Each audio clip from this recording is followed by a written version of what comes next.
Bienvenidos a un nuevo episodio de Derecho y Genocidio. Este es nuestro cuarto y último episodio, Creando el Genocidio.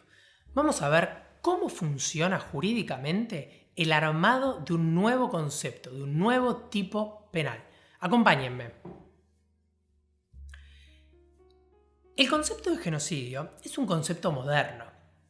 ¿Por qué? Porque precisamente, si bien podemos hablar de tal vez el primer genocidio de la historia del siglo XX, el genocidio Herero y Namaqua en África 1903-1904 por parte del ejército alemán, y también tenemos otro concepto más que es el genocidio armenio en la década del 20, tal vez sea el nazismo y las consecuencias del holocausto lo que hayan supuesto la necesidad internacional de crear un concepto para la punición de este tipo de prácticas, ¿sí? Raphael Lemkin, un criminólogo y jurista polaco, desarrolla el concepto de genocidio, es decir, la tipificación, la criminalización de aquellas conductas lesivas de la humanidad que tengan por objeto principalmente el exterminio de un grupo poblacional, dependiendo de su raza, su religión, etc. Esto va a producir que en 1948 se promulgue a nivel internacional la Convención contra la sanción del delito de genocidio. Esta convención, que hoy entendemos como derecho consuetudinario, ius cogens a nivel internacional, supuso un parteaguas en la historia del derecho mundial. Por primera vez tenemos la tipificación de lo que tal vez sea el delito que mayor nivel de injusto represente en la cosmogonía del derecho internacional penal contemporáneo.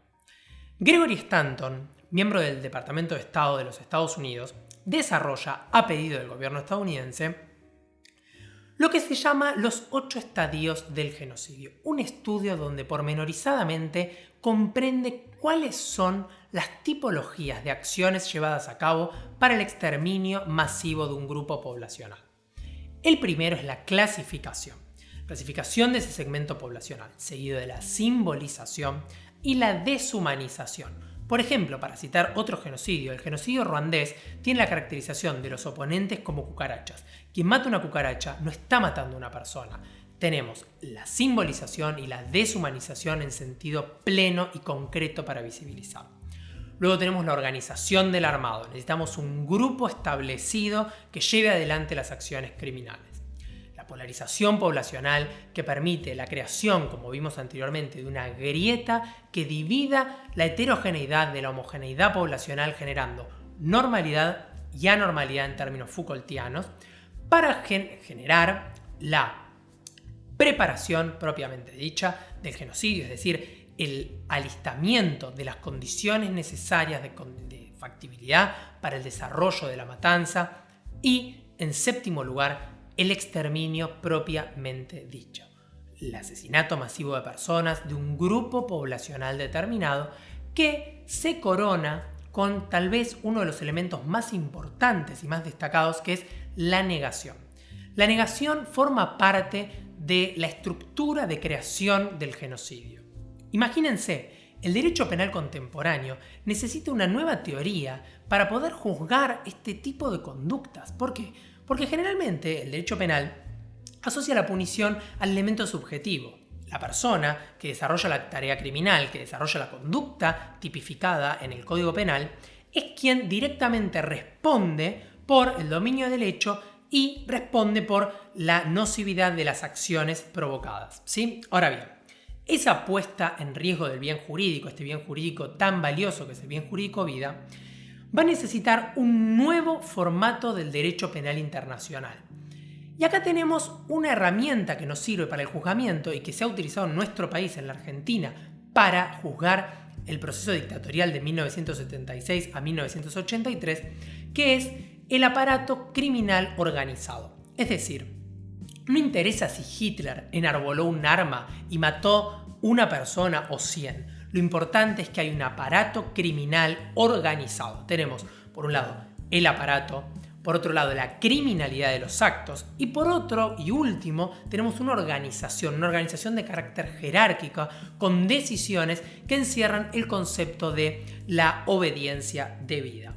Entonces, Para finalizar el entendimiento, tenemos que comprender cuál es la dificultad a la que nos vamos a enfrentar. Y hay un texto muy importante de Hannah Arendt, La culpa organizada, de 1944, antes del fin de la guerra, donde ella se pregunta ¿cómo podemos saber a quién juzgar? ¿Cómo vamos a necesitar juzgar? Y ella dice, solo podemos saber quién es nazi buscando en su corazón, en la conciencia nazi, en la conciencia del corazón. Entonces tenemos que establecer un límite a la punición. ¿Por qué? Porque no podemos responder a un Estado gendarme, a un Estado policial, sino con el Estado constitucional de derecho, con normas claras, concisas y contundentes que, como sucedió en los juicios de Nuremberg a partir de la Carta de Londres, devuelvan la racionalidad al sistema penal internacional y permitan entender la importancia del valor justicia, la importancia de devolver y restituir tanto a las víctimas el valor simbólico como la protección estatal del bien jurídico tutelado, del bien jurídico vida. Entender que un genocidio es un delito de lesa humanidad que acciona contra todo el común poblacional y que es menester de los estados y de la comunidad internacional organizada, hoy en las Naciones Unidas, su punición, su persecución y el encierro de los responsables de la comisión de esto. Para finalizar y que se entienda, concluyendo, tenemos por un lado las acciones genocidas, la necesidad de creación del concepto, si bien teníamos antecedentes como los hereros y los Namaqua y el genocidio armenio, que Hitler precisamente lo menciona en uno de sus discursos. ¿Quién se acuerda de los armenios?, se pregunta. Todos recordamos a los armenios, todos recordamos los genocidios, todos recordamos la importancia de restituir el valor justicia y la punición de los delitos de lesa humanidad. Gracias por acompañarnos a lo largo de estos episodios de Derecho y Genocidio.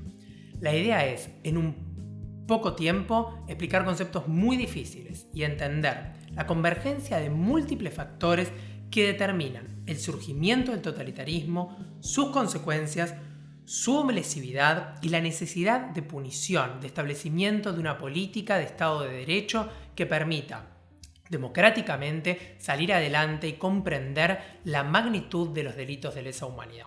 Los invitamos a comentar, a explicar, a decirnos todo aquello que piensan de los capítulos que hemos hecho y a proponer nuevas temáticas, nuevos abordajes, nuevos contenidos para que podamos seguir desarrollando dentro de esta idea y que nos acompañen en nuevos episodios al futuro. Muchas gracias.